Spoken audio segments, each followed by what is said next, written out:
నమస్కారం. ఈరోజు సుఖీభవలో నాగరికుల ఔషధం నక్స్వామిక. కాలుష్యంతో ఎముకలకు ముప్పు.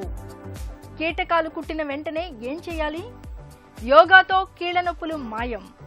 ఇంకా హెల్త్ టిప్. మనకు ఆరోగ్యాన్ని చేకూర్చి పెట్టే ఔషధాల్ని తయారు చేయడంలో మిగతా వైద్యాలతో పోలిస్తే హోమియోది ప్రత్యేకమైన శైలిగా చెప్పుకోవాలి. ప్రకృతిలో లభించే లోహాలు, లవణాలు, ఖనిజాలు, వృక్ష సంబంధమైన పదార్థాలు, చివరికి ప్రాణాల్ని హరించే విష పాషాణాల్ని సైతం అమృతతుల్యమైన ఔషధాలుగా మలచడం మనకొక్క హోమియో వైద్యంలోనే కనిపిస్తుంది. అలాంటి ఔషధాల్లో నక్స్వామిక ఒకటి. పిల్లలకు పెద్దలకు ఎంతో మేలు చేసే నక్స్వామిక ఔషధం గురించిన పూర్తి వివరాల్ని ఇప్పుడు తెలుసుకుందాం.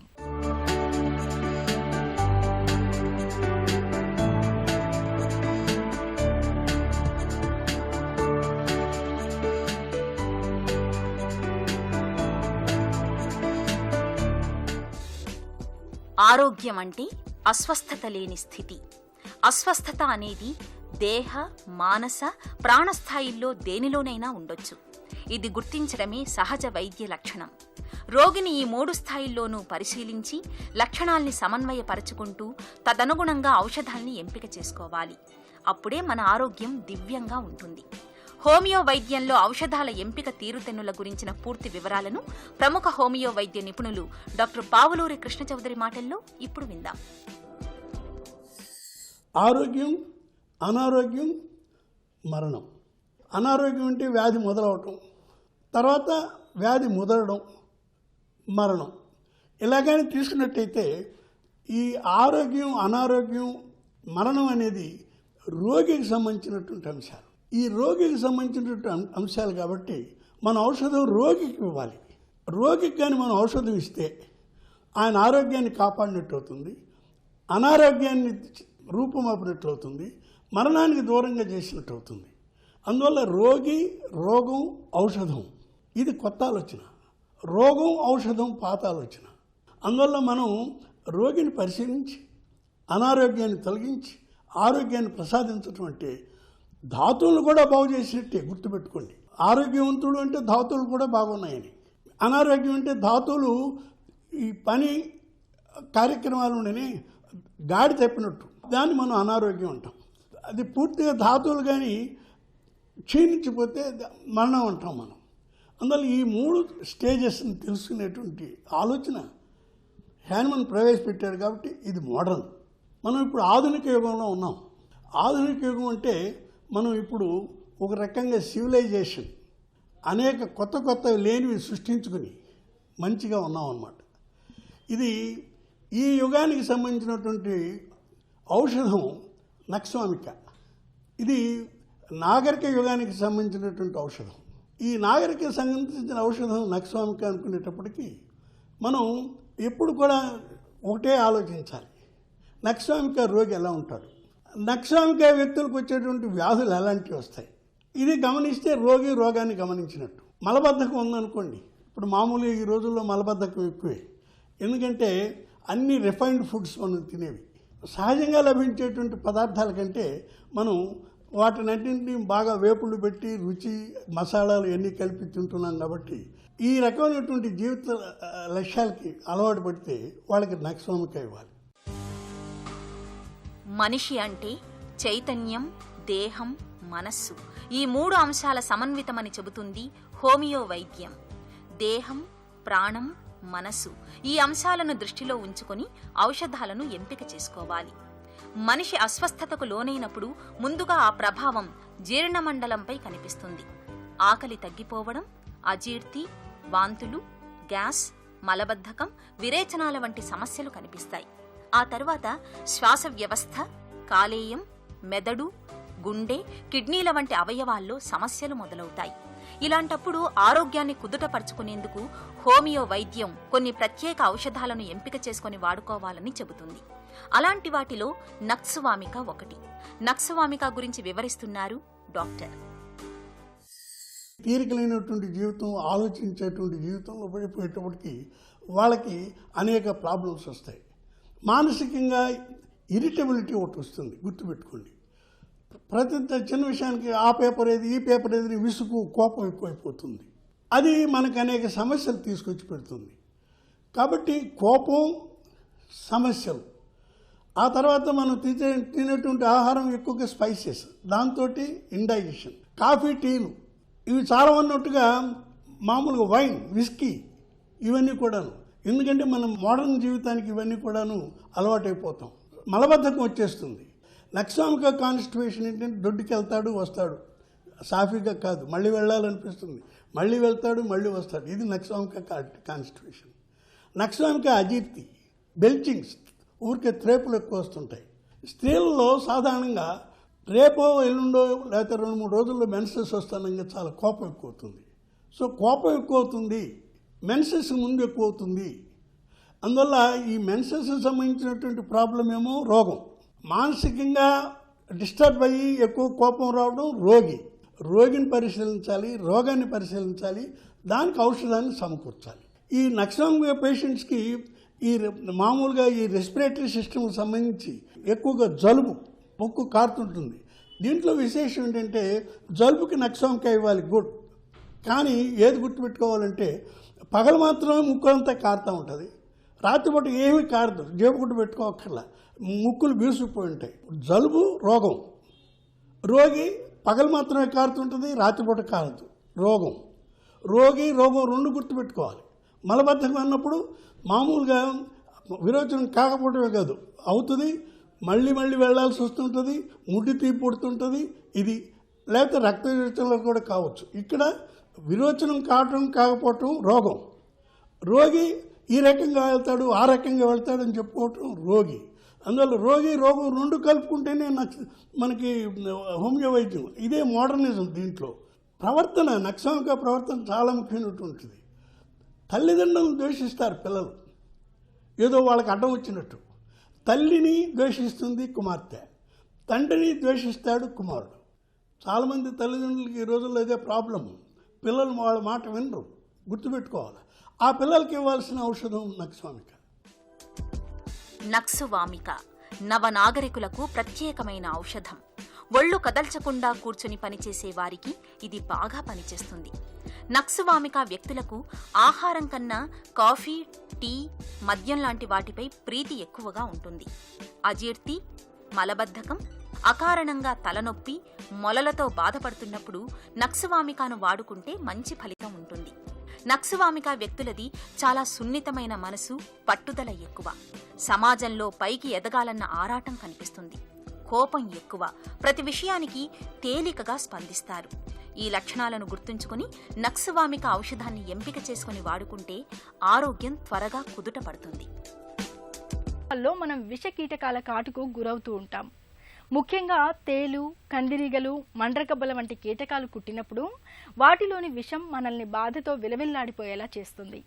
ఇలాంటప్పుడు మనలో చాలామంది సరైన వైద్య సాయం తీసుకోకుండా మంత్రతంత్రాలంటూ కాలక్షేపం చేస్తూ ఉంటారు.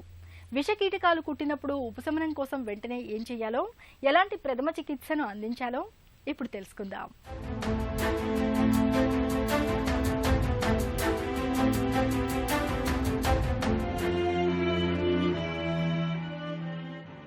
తేలులాంటి విషకీటకాలు కుట్టినప్పుడు ఆందోళనకు గురి కాకూడదు.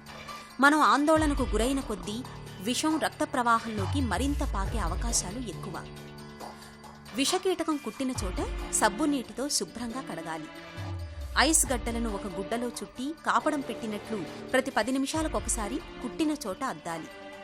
కీటకం కుట్టిన మొదటి 2 గంటల్లో ఇలా చేయడం చాలా ముఖ్యం. దీనివల్ల కుట్టిన చోట ఉపశమనం కలగడంతో పాటు విషం పైకి వేగంగా పాకకుండా ఉంటుంది. కుట్టిన ప్రదేశాన్ని కదలకుండా చూడాలి.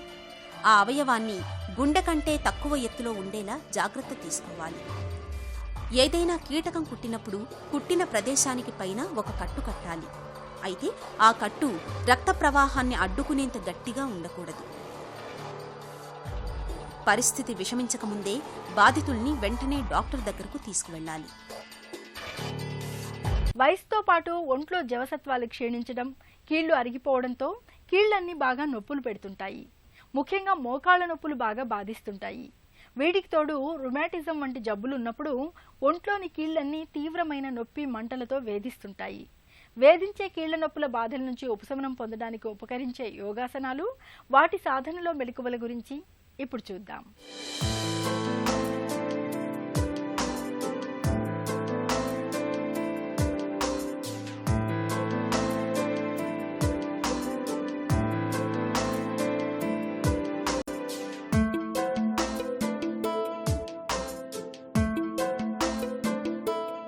రొమటాయిడ్ ఆర్థరైటిస్, కీళ్ళ నొప్పులు.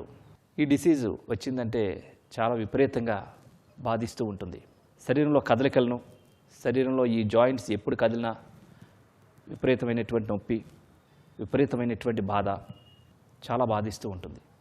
ఒకప్పుడు ఈ డిసీజు వయసు మైబడినటువంటి వాళ్ళకి చాలా ఎక్కువ మందికి వస్తూ ఉండేటటువంటిది. కానీ ఈ మధ్య కాలంలో శరీరంలో మార్పులు చెందుతున్నటువంటి వివిధమైనటువంటి మార్పుల రీత్యా అతి తక్కువ వయసులో, ముఖ్యంగా స్త్రీలలో ఎక్కువ మందికి ఈ సమస్య కనపడుతూ ఉన్నది. శరీరం, ఈ కీళ్ళ వ్యవస్థ అనేటటువంటిది శరీరంలో ప్రతి ఒక్క కదలికలను, కండరాలను, శరీరం యొక్క వివిధమైన మూమెంట్స్ను ఇది ఆపరేట్ చేస్తూ ఉంటుంది.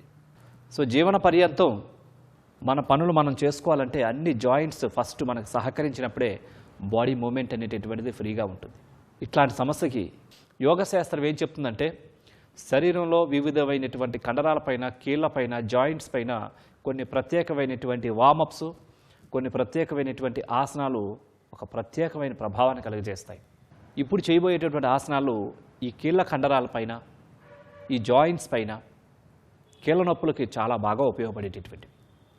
ఇవి కనుక మీరు నిదానంగా ప్రాక్టీస్ చేసినట్లయితే కనుక యుక్త వయసు నుంచి కూడా వయసు మళ్ళినప్పుడు మరింత శక్తివంతంగా శరీరాన్ని తయారు చేయడంలో ఈ ఆసనాలు బాగా ఉపయోగపడతాయి. అందులో భాగంగా ఈరోజు మనం తెలుసుకోబోతున్నాం మత్యాసనము మరియు పవనముక్తాసనము, వాయుముద్ర. వాటిని ఏ విధంగా చేయాలో చేసి చూద్దాం. మత్యాసనం, ముందుగా దండాసన భంగికి రావాలి. రైట్ లెగ్ స్ట్రైట్గా ఉంచుకొని రైట్ లెగ్ జతలో లెఫ్ట్ లెగ్ని కూడా ఉంచుకోవాలి. ఈ స్థితి నుంచి పద్మాసన భంగికి రావాలి. ఒక కాలును తీసుకొని ఫోల్డ్ చేసి తొడపైన ఉంచాలా రైట్ లెగ్, దాని జతలో లెఫ్ట్ లెగ్ని కూడా ఫోల్డ్ చేసి కుడి కాలు తొడపైన ఉంచుకోవాలి.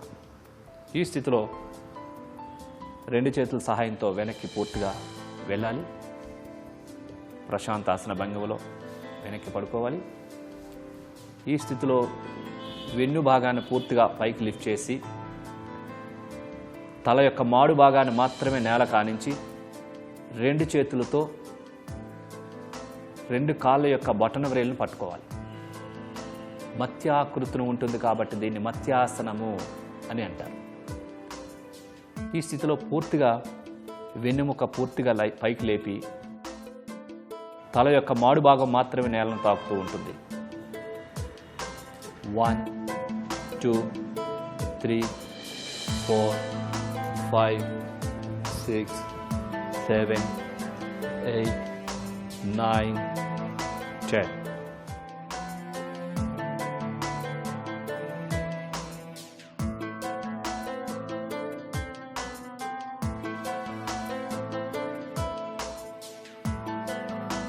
ఇప్పుడు రెండు చేతులతో కాళ్ళ బొటన వేలు రిలీజ్ చేసి తలని సహజంగా తెచ్చుకోవాలి.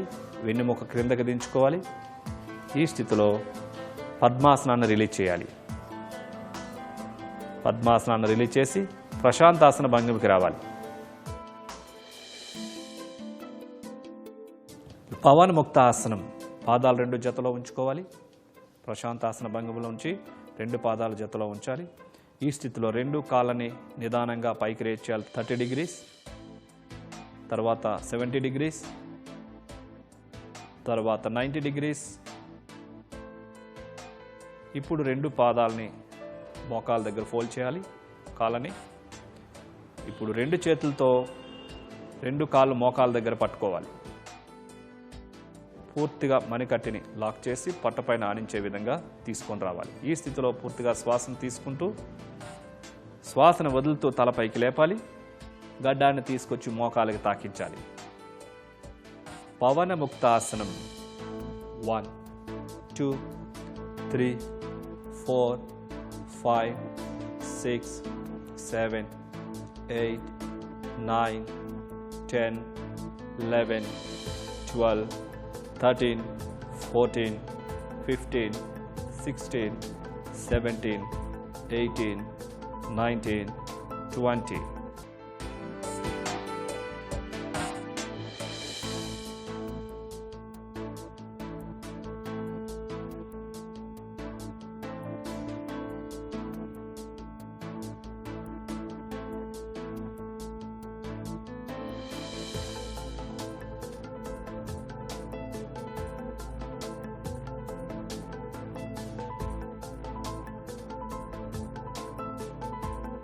ఇప్పుడు హెడ్ని రిలీజ్ చేసి యథాస్థానానికి తీసుకొని రావాలి. ఇప్పుడు 2 చేతుల్ని రిలీజ్ చేయాలి. ఇప్పుడు 2 పాదాలని 90 degrees పైకి తీసుకొని రావాలి. ఇప్పుడు నిదానంగా 70 degrees డౌన్ చేయాలి. దెన్ 30 degrees డౌన్ చేయాలి. ఇప్పుడు పూర్తిగా కిందకి దించాలి.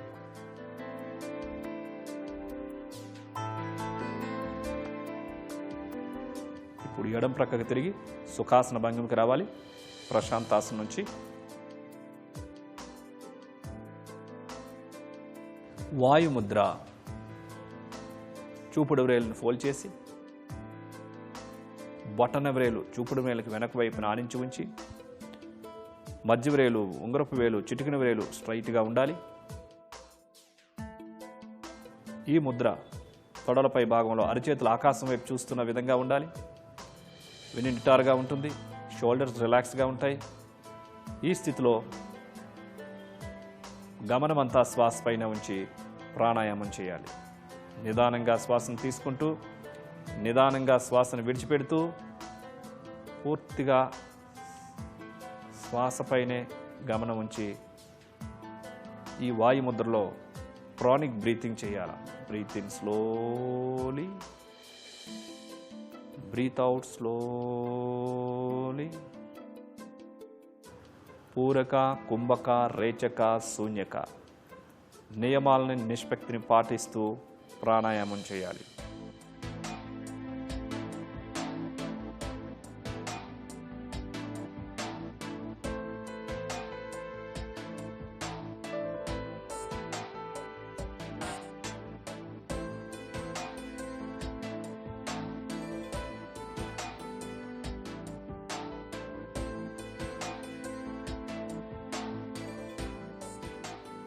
శ్వాసను విడిచిపెట్టిన తర్వాత